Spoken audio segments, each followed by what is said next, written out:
You won't believe what happened next. One star went from being America's sweetheart to a complete recluse after leaving the show too early due to depression. Another famous face cheated on his wife with 3 women in one night but managed to keep his marriage together. And the beloved bartender who made us laugh every week almost got fired after a scandal that would end careers today, 40 years later. Watch this video to find out who's doing well, who's struggling, and who we've lost forever. Ted Danson. Ted Danson wasn't just playing Sam Malone, he was Sam Malone on Cheers for over a decade. Over 80 million people watched him when the show ended in 1993. While everyone laughed and cheered, Danson was quietly getting tired of it all. The character that made him famous had also trapped him behind the scenes. He felt stuck, frustrated, and ready to move on from the womanizing bar owner persona. By the end of Cheers, Danson was going through hell. He was 45 years old, his marriage had ended in a brutal divorce, and he had just broken up with Whoopi Goldberg after a very public relationship. Then there was the Friars Club roast, where he wore blackface as a joke with Goldberg. Goldberg stood by him, but the backlash was harsh and immediate. It almost crushed him. People stopped laughing, and they called him names and made fun of that night. He later admitted that he wasn't emotionally mature at the time, but in an interview he opened up and said he had lied in past relationships. He didn't name names, but he made it clear that he had to change. That was the start of something new: therapy, mentors, deep self-reflection. It wasn't easy, but it worked slowly. The man behind Sam Malone started to change into someone completely different. That new Ted Danson found purpose in the ocean, where he didn't expect it. He was taking his daughters to the beach and saw a sign that said "No swimming, water polluted." He couldn't explain it to them, but that moment changed his life. He and a friend started the American Oceans campaign in their basement. It grew into Oceana, one of the biggest conservation groups in the world. Danson didn't just use his name to get the word out, he studied the science, learned the facts, and used his fame to do so. His message was simple: the oceans are dying, and if we don't act now, everything else will die with them, from overfishing to plastic waste to offshore drilling. He fought on every front. He said that saving the ocean would fix more than just water, it would help feed people, protect the climate, and slow down the disasters that happen more often every year by 2025. Danson's activism was once again in the news. He backed bold environmental policies like the Green New Deal and marched for climate justice. As wildfires, floods, and droughts got worse, so did his sense of urgency. He warned that if we don't fix this, the world will be in a lot of pain, especially for the weakest people. But his life wasn't all politics and protests. His career had quietly entered a new golden age in The Good Place, where he played a charming, complicated demon-turned-hero and earned him more critical praise.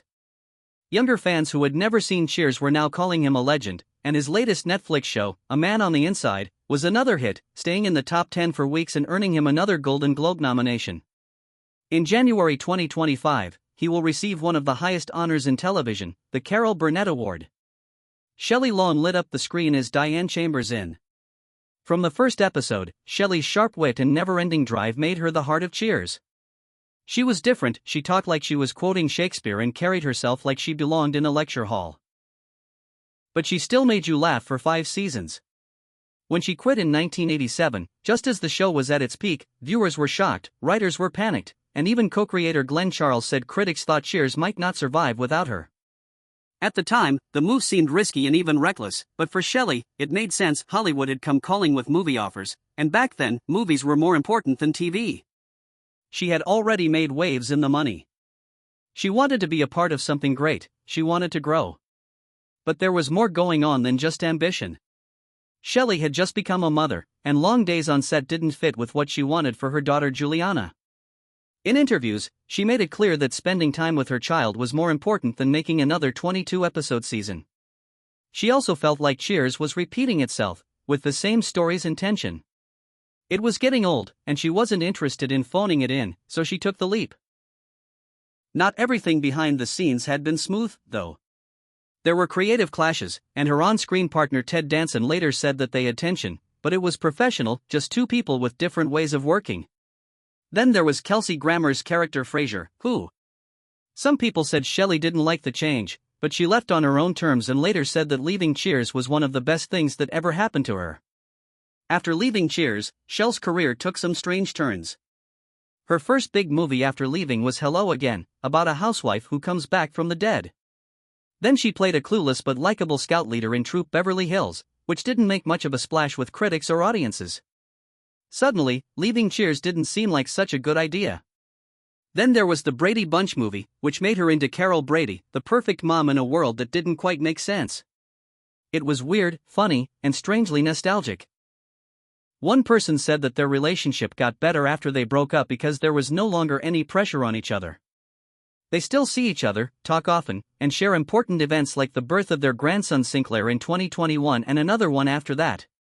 They even keep working together at their film company Jersey Films. Rhea isn't the type to quietly fade away. She kept acting after Cheers. She was in Pearl, showed up in The Mindy Project, and stole scenes in movies like Canadian Bacon and Matilda. In the last one, directed by Vito, they played Matilda's bad parents and did a great job. But she wasn't done. In 2023, she surprised everyone with a powerful performance as Ruth Handler, the creator of Barbie, in the hit movie Barbie. It showed how good she still is. One of her books, The Wild and the Funny, was named one of Child Magazine's best books of the year. Even at age 77, she's still working, writing, and showing up. George Wendt. When he first walked into the bar on Cheers, his character, Norm Peterson, was just another guy on a stool. But the way Wendt played him, with his laid-back attitude, perfect delivery, and all-man charm, made people fall in love with him. What started as a small part became one of the most famous characters in sitcom history, and every time he walked in, everyone in the bar would yell Norm. It wasn't just a joke, it became a ritual. What most people didn't know was how much thought Wendt and his co-star John Ratzenberger put into their scenes. Some people thought their strange jokes, which they called yoga obscura, would not make anyone laugh, but they did. Norm wasn't just funny, he became a part of people's lives. He was nominated for 6 Emmy Awards in a row, but he lost every time he joked about it. It became something that people remembered. The guy who made everyone laugh never got the trophy. Even the beer wasn't as fun as it looked. Wendt once said that the beer he drank was full of salt to make it foam better. It was awful. He would chug it over and over for scenes, which made him worry about his blood pressure. Eventually, he found a way to drink only when the camera was on him. That's the kind of behind-the-scenes stuff you never see, but it shows how much work went into making Norm look natural. After Cheers ended, Wendt could have faded away like so many others stuck in the. He didn't fight it at first, instead, he found a strange kind of peace with it. In a later interview, he talked about playing a character who, like him, was only remembered for one role. That honesty hit home. Wendt knew what it was like to be frozen in time in other people's memories. Then there was the health scare in 2013, right before a big stage production, Wendt had chest pains and had to back out. It was scary for someone who had always been the picture of calm and easygoing, and it reminded everyone, including himself, that life can change in an instant. After that, he started putting his real-life worry. As a result, she got roles in more movies and TV shows, and for a while, it seemed like she had found her niche again. However, sitcoms tried to bring her back, but she didn't listen. At the same time, Bruce Tyson and Shelley quietly ended their 20-year marriage, and they divorced in 2004. By that time, Shelley had moved away from the spotlight, and she only showed up for projects that really interested her. Behind the scenes, she wasn't doing well, though. The pressure to prove herself after Cheers had worn her down, and every failure felt like a public failure. Every article seemed to ask the same question: did she make the right choice? When a picture of her appeared in 2022, it made headlines because it had been so long since her last public appearance. She pulled away even more, and it became harder to hide her depression. Ted Danson later said that Shelley was a lot like Diane, brilliant, demanding, and intense. Maybe that was the problem. When the character is so close to who you are, it's hard to move on. By 2025, she's 75, mostly retired, and only shows up in the occasional independent film or guest spot. Her last major role was in The Cleaner in 2021. Rhea Perlman didn't set out to become a TV icon, but once she put on her waitress uniform and stepped behind the bar on Cheers, everything changed. From the first sarcastic line to the last episode, Rhea owned that role. She wasn't just another supporting actress, she was the spark that lit up every scene. Audiences loved her fire, her comebacks, and her honesty, and critics agreed. She got 10 Emmy nominations and won 4 of them, more than any other actor on the show. Later, NBC called Carla one of the greatest TV characters ever. But before Cheers, Rhea was still finding her way. A small role on Taxi got her noticed, there she worked with Danny DeVito, who would later become her husband. Producers saw something in her that others hadn't seen. Grit and strength, which led to Cheers, where she stayed for 11 years and 275 episodes, never leaving her sister. Haida helped write and produce the show, and their dad Philip Phillips even appeared in over 160 episodes. It was more than a job, it was family. When the show ended, she didn't try to hide the fact that it was a big deal. She called it the best job she'd ever had. They all thought about staying another year, and why not? As she said, when you're getting a gift every year, you take it off screen. Rhea's real life was just as complicated. She met DeVito in 1971 at a small play in New York. They hit it off right away, and they got married in 1982, the same year that Cheers started. They had 3 kids, Lucy, Grace, and Jake.